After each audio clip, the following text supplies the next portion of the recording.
Samira binti Abdul Talib, and I'm doing my vlog assignment. So today I would like to talk about EIA.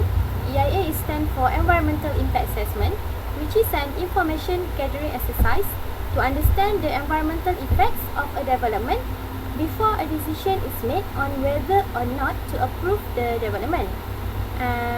The purpose of EIA report is to provide information for decision making on the environmental consequences of proposed action and as a preventive approach to avoid costly mistakes caused by environmental factor in project planning and development. So there are 8 processes in EIA.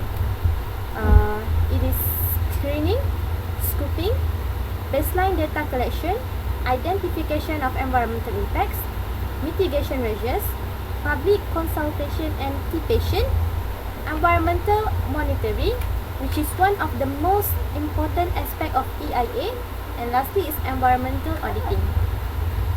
In Malaysia, the EIA procedure was initiated in 1988 as a mandatory legislative requirement to protect and enhance the quality of environment.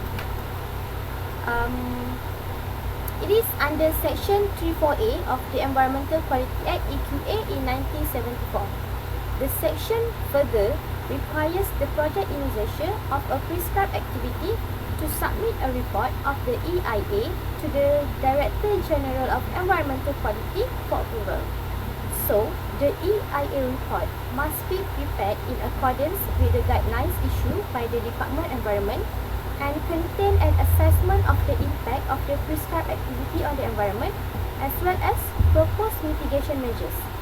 So one example that always be issued in Malaysia nowadays is about soil erosion and sedimentation.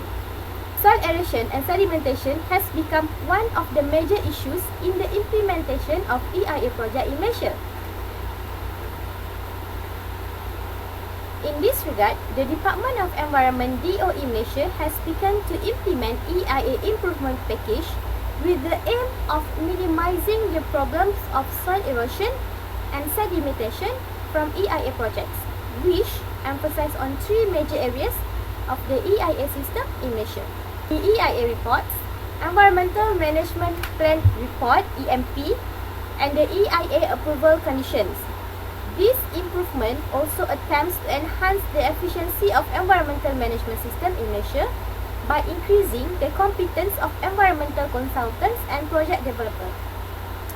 So, EIA enhancement package implementation in Malaysia in terms of soil erosion and sedimentation control is the right step and should be implemented, leading to the implementation of the pre-EIA and EIA study shows a strong commitment by the authorities to ensure effective implementation of EIA in Malaysia at every stage of the project. In particular, the implementation of the package of improvement and have been implemented new element. In particular, the implementations of the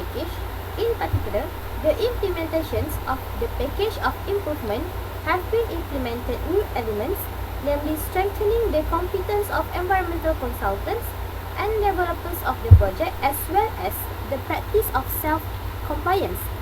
A number of other EIA issues and problems have been identified in Malaysia, and these are comparable to those experienced in other developing countries.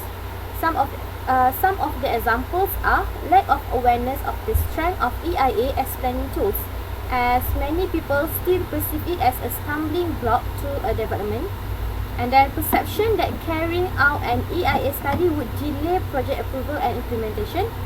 EIA is not carried out prior to final project, so that issues such as technology are not considered. Lack of baseline data of environmental quality, poor prediction of impact, and the limitation of public participation. So in conclusion, investors should be aware that environmental issues are now a growing concern all over the world. In my opinion, nowadays, the public demands a better quality of life and environment.